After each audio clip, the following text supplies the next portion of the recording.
Ligeia, by Edgar Allan Poe, published 1838. And the will therein lieth, which dieth not, who knoweth the mysteries of the will, with its vigor. For God is but a great will, pervading all things, by nature of its intentness. Man doth not yield himself to the angels, nor unto death utterly, save only through the weakness of his feeble will. Joseph Glanville. I cannot, for my soul, remember how, when, or even precisely where, I first became acquainted with the Lady Ligeia. Long years have since elapsed, and my memory is feeble through much suffering.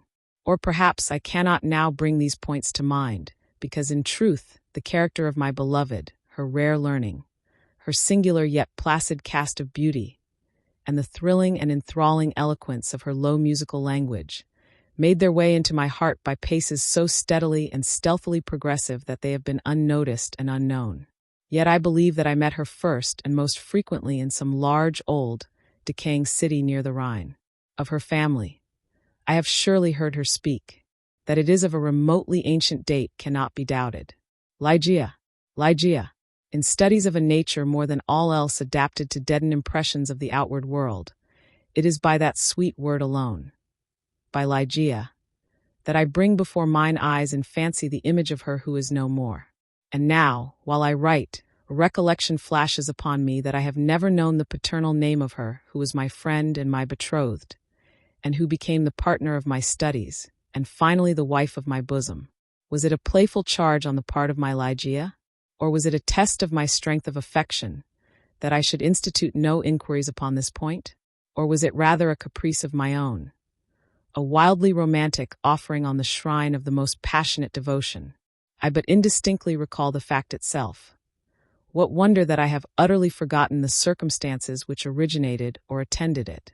And indeed, if ever she, the wan and the misty-winged Ashtophet of idolatrous Egypt, presided, as they tell, over marriages ill-omened, then most surely she presided over mine. There is one dear topic, however, on which my memory fails me not. It is the person of Ligeia. In stature she was tall, somewhat slender, and in her latter days, even emaciated. I would in vain attempt to portray the majesty, the quiet ease of her demeanor, or the incomprehensible lightness and elasticity of her footfall. She came and departed as a shadow. I was never made aware of her entrance into my closed study save by the dear music of her low, sweet voice, as she placed her marble hand upon my shoulder. In beauty of face no maiden ever equaled her. It was the radiance of an opium dream, an airy and spirit-lifting vision more wildly divine than the fantasies which hovered vision about the slumbering souls of the daughters of Delos.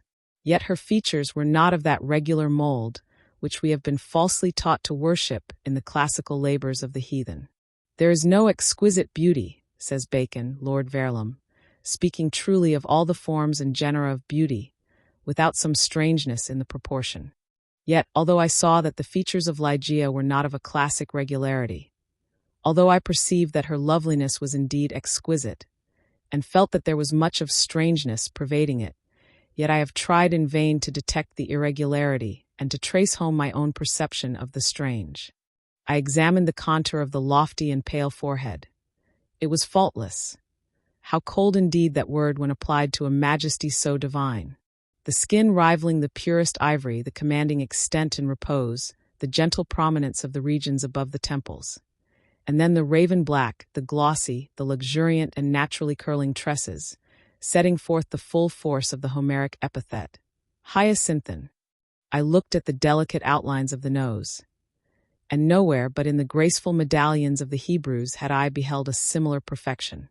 There were the same luxurious smoothness of surface, the same scarcely perceptible tendency to the aquiline, the same harmoniously curved nostrils speaking the free spirit. I regarded the sweet mouth. Here was indeed the triumph of all things heavenly. The magnificent turn of the short upper lip, the soft, voluptuous slumber of the under, the dimples which sported and the color which spoke, the teeth glancing back with a brilliancy almost startling, every ray of the holy light which fell upon them in her serene and placid, yet most exultingly radiant of all smiles. I scrutinized the formation of the chin, and here, too, I found the gentleness of breadth, the softness and the majesty, the fullness and the spirituality of the Greek. The contour which the god Apollo revealed but in a dream to Cleomenes, the son of the Athenian. And then I peered into the large eyes of Ligeia. For eyes we have no models in the remotely antique. It might have been, too, that in these eves of my beloved lay the secret to which Lord Verulam alludes. They were, I must believe, far larger than the ordinary eyes of our own race. They were even fuller than the fullest of the gazelle eyes of the tribe of the Valley of Nerjahad. Yet it was only at intervals, in moments of intense excitement, that this peculiarity became more than slightly noticeable in Ligeia. And at such moments was her beauty. In my heated fancy thus it appeared perhaps. The beauty of beings either above or apart from the earth. The beauty of the fabulous Houri of the Turk. The hue of the orbs was the most brilliant of black, and far over them hung jetty lashes of great length. The brows, slightly irregular in outline, had the same tint. The strangeness, however, which I found in the eyes, was of a nature distinct from the formation, or the color, or the brilliancy of the features, and must, after all, be referred to the expression. A word of no meaning, behind whose vast latitude of mere sound we entrench our ignorance of so much of the spiritual. The expression of the eyes of Ligeia. How for long hours have I pondered upon it. How have I, through the whole of a midsummer night, struggled to fathom it. What was it? That something more profound than the well of Democritus, which lay far within the pupils of my beloved. What was it? I was possessed with a passion to discover. Those eyes, those large, those shining, those divine orbs. They became to me twin stars of Leda, and I to them devoutest of astrologers. There is no point, among the many incomprehensible anomalies of the science of mind, more thrillingly exciting than the fact, never, I believe, noticed in the schools, that, in our endeavors to recall to memory something long forgotten, we often find ourselves upon the very verge of remembrance, without being able, in the end, to remember. And thus how frequently, in my intense scrutiny of Ligeia's eyes, have I felt approaching the full knowledge of their expression. Felt it approaching, yet not quite be mine, and so at length entirely depart. And strange, O strangest mystery of all, I found, in the commonest objects of the universe, a circle of analogies to Theed expression. I mean to say that, subsequently to the period when Ligeia's beauty passed into my spirit, there dwelling as in a shrine, I derived, from many existences in the material world, a sentiment such as I felt always aroused within me by her large and luminous orbs. Yet not the more could I define that sentiment, or analyze, or even steadily view it. I recognized it, let me repeat, sometimes in the survey of a rapidly growing vine, in the contemplation of a moth, a butterfly, a chrysalis, a stream of running water. I have felt it in the ocean, in the falling of a meteor. I have felt it in the glances of unusually aged people. And there are one or two stars in heaven, one especially, a star of the 6th magnitude, double and changeable, to be found near the large star in Lyra, in a telescopic scrutiny of which I have been made aware of the feeling. I have been filled with it by certain sounds from stringed instruments, and not unfrequently by passages from books. Among innumerable other instances, I well remember something in a volume of Joseph Glanville, which, perhaps merely from its quaintness, who shall say, never failed to inspire me with the sentiment, and the will therein lieth, which dieth not, who knoweth the mysteries of the will, with its vigor, for God is but a great will pervading all things by nature of its intentness. Man doth not yield him to the angels, nor unto death utterly, save only through the weakness of his feeble will. Length of years and subsequent reflection have enabled me to trace, indeed, some remote connection between this passage in the English moralist and a portion of the character of Ligeia. An intensity in thought, action, or speech was possibly, in her, a result, or at least an index, of that gigantic volition which, during our long intercourse, failed to give other and more immediate evidence of its existence. Of all the women whom I have ever known, she, the outwardly calm, the ever-placid Ligeia, was the most violently a prey to the tumultuous vultures of stern passion. And of such passion I could form no estimate, save by the miraculous expansion of those eyes which at once so delighted and appalled me, by the almost magical melody, modulation, distinctness, and placidity of her very low voice. and by the fierce energy rendered doubly effective by contrast with her manner of utterance, of the wild words which she habitually uttered. I have spoken of the learning of Ligeia. It was immense, such as I have never known in woman. In the classical tongues was she deeply proficient, and as far as my own acquaintance extended in regard to the modern dialects of Europe, I have never known her at fault. Indeed, upon any theme of the most admired, because simply the most abstruse of the boasted erudition of the Academy, have I ever found Ligeia at fault? How singularly, how thrillingly, this one point in the nature of my wife has forced itself, at this late period only, upon my attention. I said her knowledge was such as I have never known in woman. But where breathes the man who has traversed and successfully all the wide areas of moral, physical, and mathematical science? I saw not then what I now clearly perceive, that the acquisitions of Ligeia were gigantic, were astounding. Yet I was sufficiently aware of her infinite supremacy to resign myself, with a childlike confidence, to her guidance through the chaotic world of metaphysical investigation at which I was most busily occupied during the earlier years of our marriage. With how vast a triumph, with how vivid a delight, with how much of all that is ethereal and hope, did I feel as she bent over me in studies but little sought, but less known, that delicious vista by slow degrees expanding before me, down whose long, gorgeous, and all untrodden path I might at length pass onward to the goal of a wisdom too divinely precious not to be forbidden. How poignant, then, must have been the grief with which, after some years, I beheld my well-grounded expectations take wings to themselves and fly away. Without Ligeia I was but as a child groping benighted. Her presence, her readings alone, rendered vividly luminous the many mysteries of the transcendentalism in which we were immersed. Wanting the radiant luster of her eyes, letters, lambent and golden, grew duller than Saturnian lead. And now those eyes shone less and less frequently upon the pages over which I pored. Ligeia grew ill. The wild eyes blazed with a too glorious effulgence. The pale fingers became of the transparent waxen hue of the grave, and the blue veins upon the lofty forehead swelled and sank impetuously with the tides of the gentle emotion.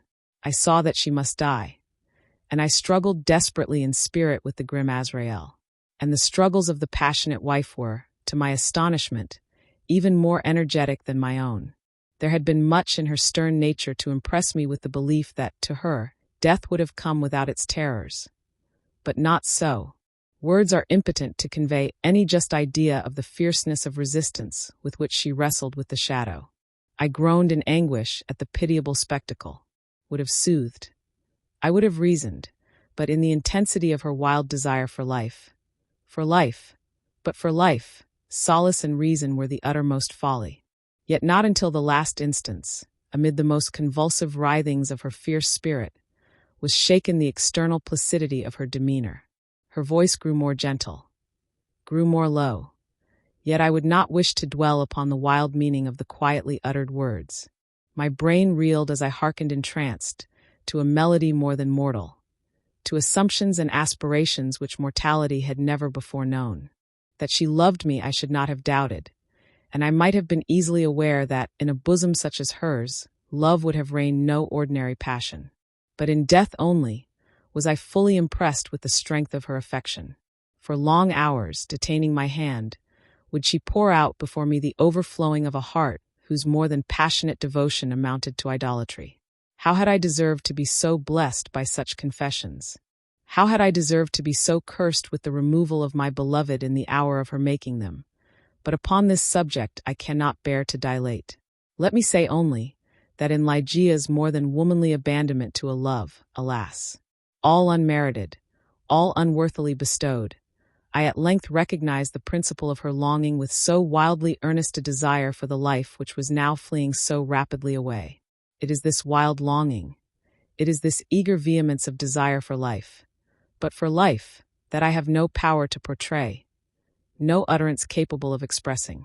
At high noon of the night in which she departed, beckoning me peremptorily to her side, she bade me repeat certain verses composed by herself not many days before. I obeyed her. They were these: Lo, 'tis a gala night, within the lonesome latter years, an angel throng booing bedight, in veils and drowned in tears, sit in a theater to see a play of hopes and fears, while the orchestra breathes fitfully, the music of the spheres. Mimes, in the form of God on high, mutter and mumble low, and hither and thither fly. Mere puppets they who come and go, at bidding of vast formless things, that shift the scenery to and fro, flapping from out their condor wings. Invisible that motley drama, oh be sure, it shall not be forgot, with its phantom chased forevermore, by a crowd that sees it not, through a circle that ever returneth in, to the selfsame spot, and much of madness and more of sin, and horror the soul of the plot. But see, amid the mimic rout, a crawling shape intrude, a blood-red thing that rides from out the scenic solitude. It rides, with mortal pangs. The mimes become its food, and the seraphs sob at vermin fangs, in human gore imbued. Out are the lights, out all, and over each quivering form, the curtain, a funeral pall, comes down with the rush of a storm, and the angels, all pallid and wan, uprising, unveiling, affirm that the play is the tragedy, man, and its hero the conqueror worm. "O God!" half-shrieked Ligeia, leaping to her feet and extending her arms aloft with a spasmodic movement, as I made an end of these lines. "O God! O Divine Father! Shall these things be undeviatingly so? Shall this conqueror be not once conquered? Are we not part and parcel in thee? Who knoweth the mysteries of the will with its vigor? Man doth not yield him to the angels, nor unto death utterly, save only through the weakness of his feeble will." And now, as if exhausted with emotion, she suffered her white arms to fall, and returned solemnly to her bed of death. And as she breathed her last sighs, there came mingled with them a low murmur from her lips. I bent to them my ear and distinguished again the concluding words of the passage in Glanville.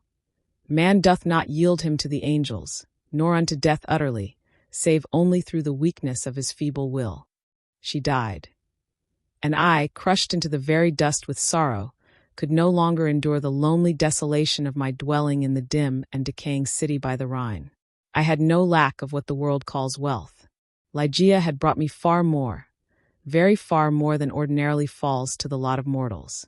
After a few months, therefore, of weary and aimless wandering, I purchased and put in some repair an abbey, which I shall not name, in one of the wildest and least frequented portions of fair England. The gloomy and dreary grandeur of the building, the almost savage aspect of the domain, the many melancholy and time-honored memories connected with both, had much in unison with the feelings of utter abandonment which had driven me into that remote and unsocial region of the country. Yet although the external abbey, with its verdant decay hanging about it, suffered but little alteration, I gave way, with a childlike perversity, and perchance with a faint hope of alleviating my sorrows, to a display of more than regal magnificence within. For such follies, even in childhood, I had imbibed a taste, and now they came back to me as if in the dotage of grief. Alas, I feel how much even of incipient madness might have been discovered in the gorgeous and fantastic draperies, in the solemn carvings of Egypt, in the wild cornices and furniture, in the bedlam patterns of the carpets of tufted gold. I had become a bounden slave in the trammels of opium, and my labors and my orders had taken a coloring from my dreams. But these absurdities must not pause to detail. Let me speak only of that one chamber, ever accursed, whither in a moment of mental alienation I led from the altar as my bride, as the successor of the unforgotten Ligeia, the fair-haired and blue-eyed Lady Rowena Trevanion of Tremaine. There is no individual portion of the architecture and decoration of that bridal chamber which is not now visibly before me.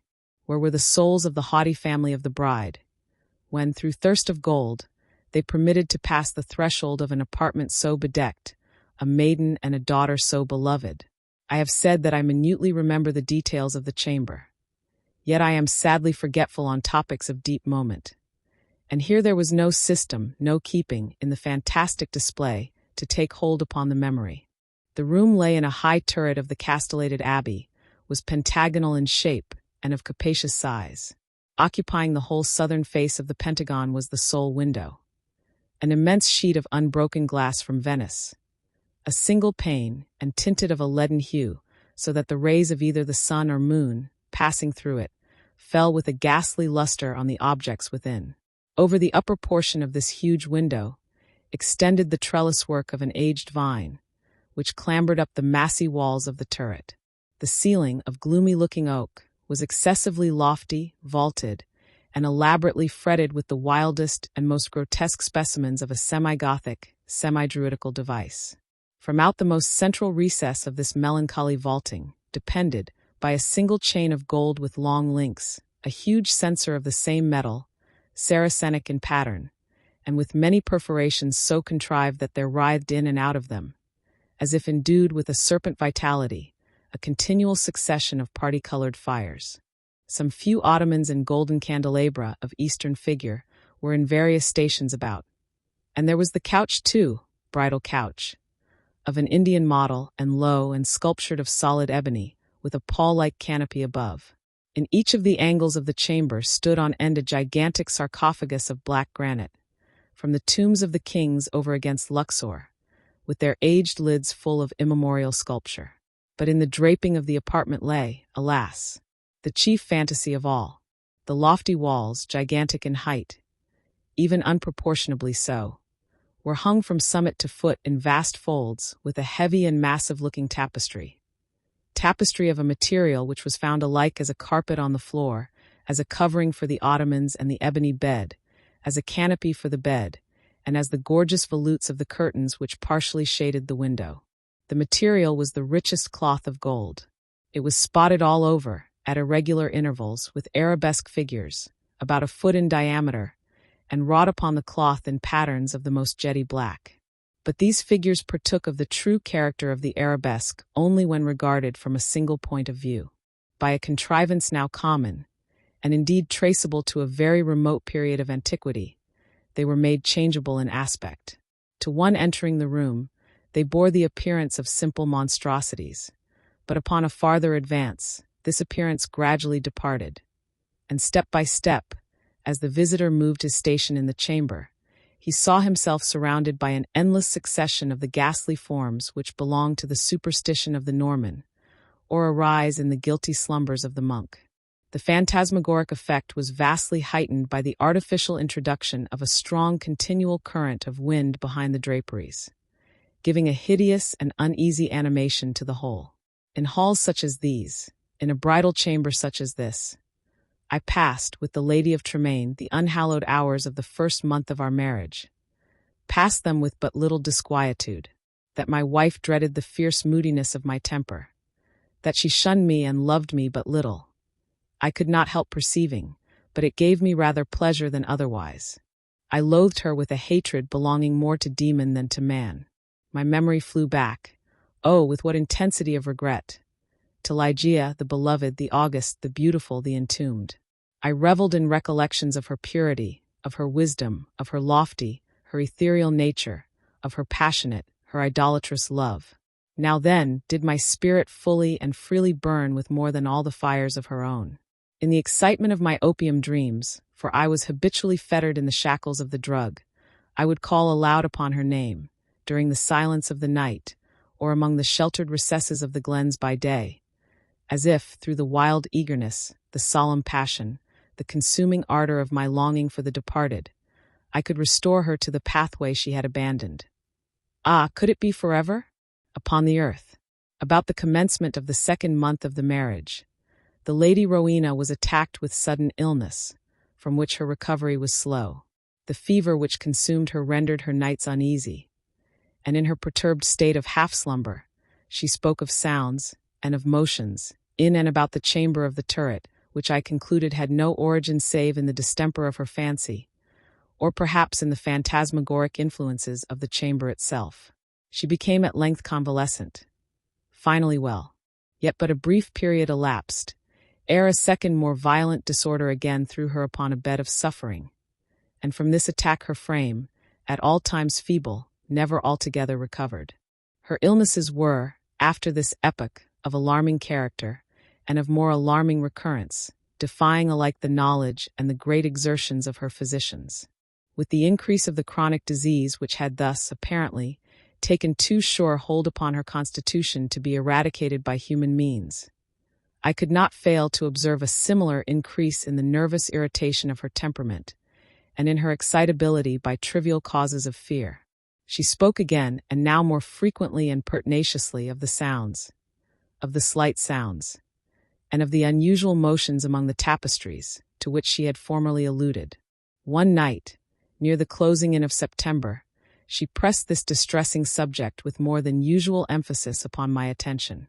She had just awakened from an unquiet slumber, and I had been watching, with feelings half of anxiety, half of vague terror, the workings of her emaciated countenance.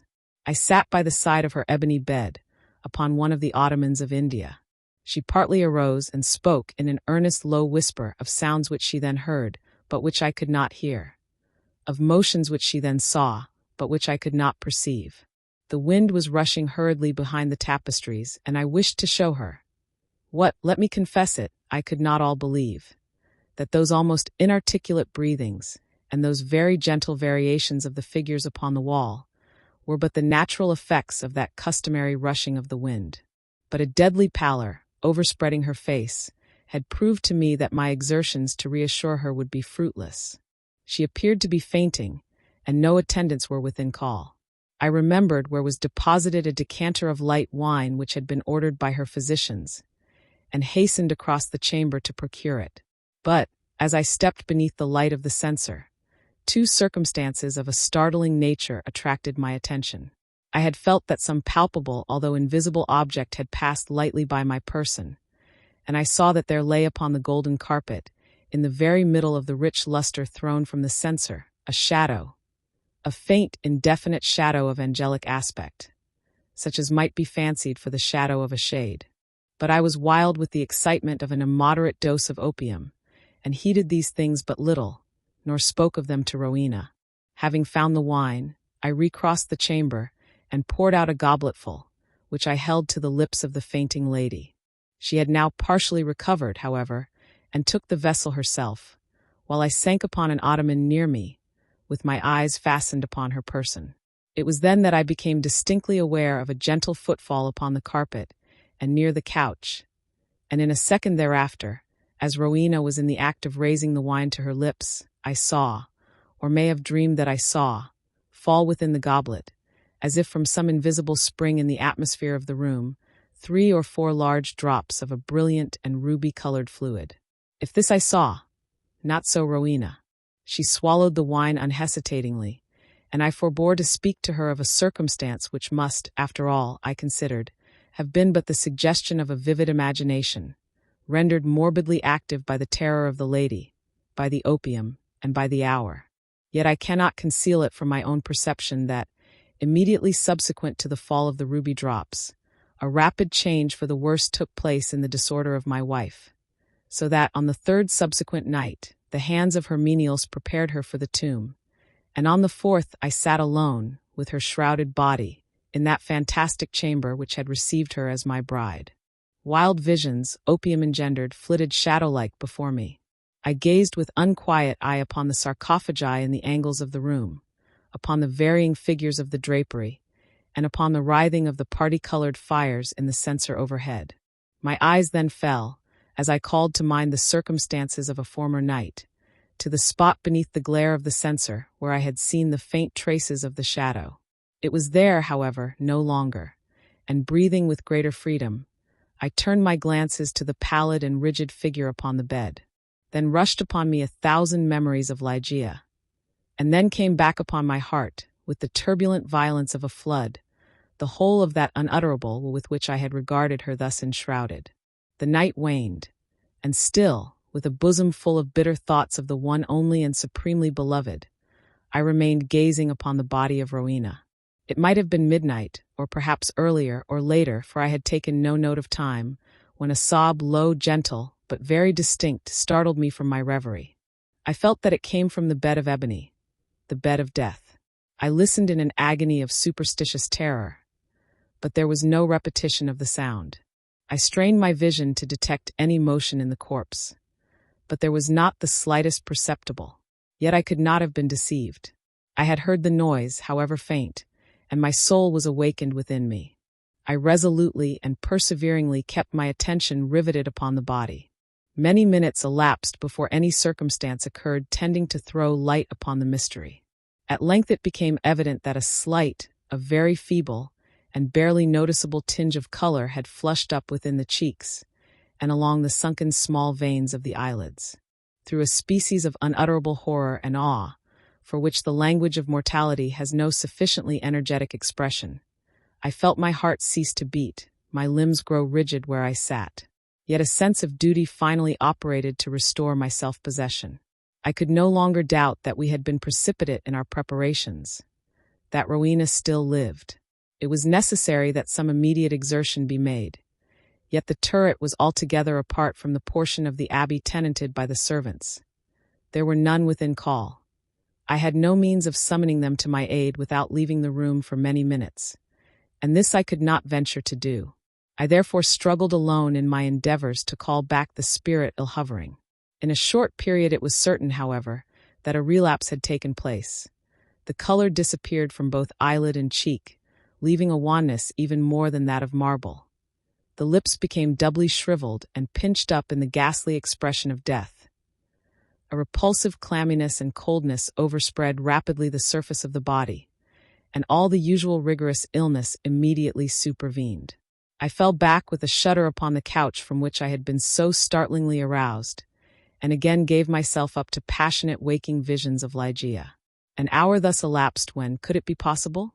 I was a second time aware of some vague sound issuing from the region of the bed. I listened, in extremity of horror. The sound came again.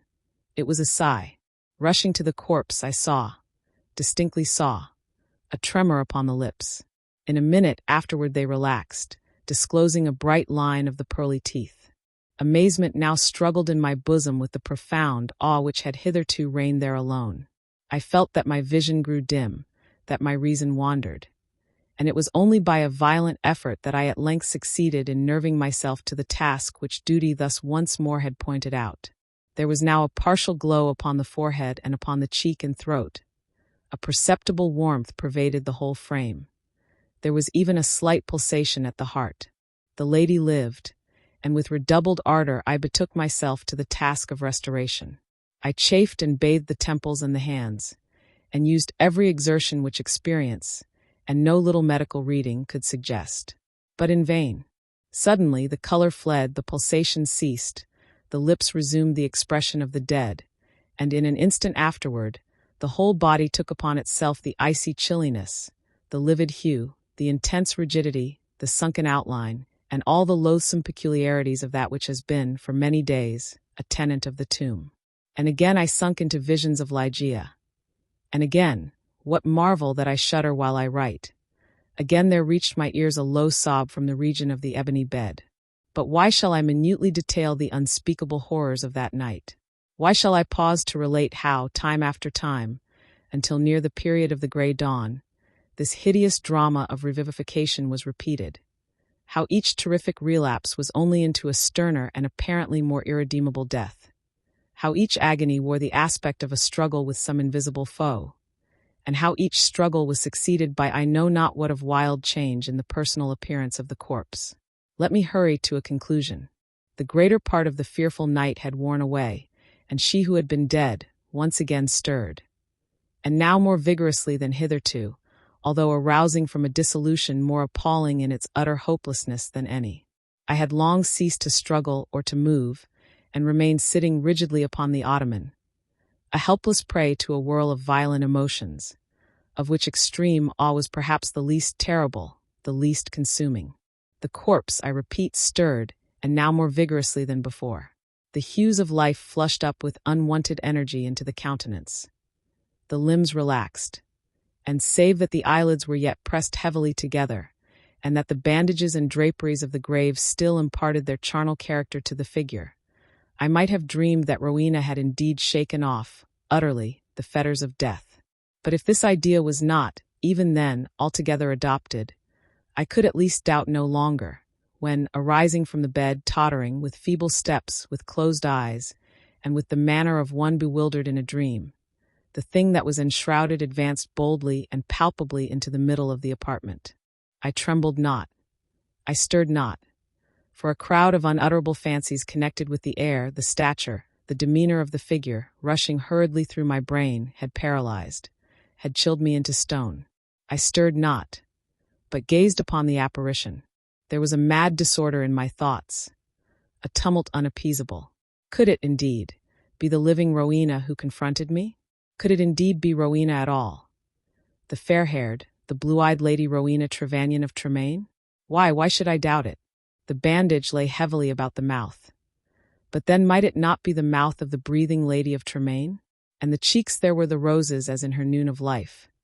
Yes, these might indeed be the fair cheeks of the living Lady of Tremaine. And the chin with its dimples as in health, might it not be hers? But had she then grown taller since her malady? What inexpressible madness seized me with that thought?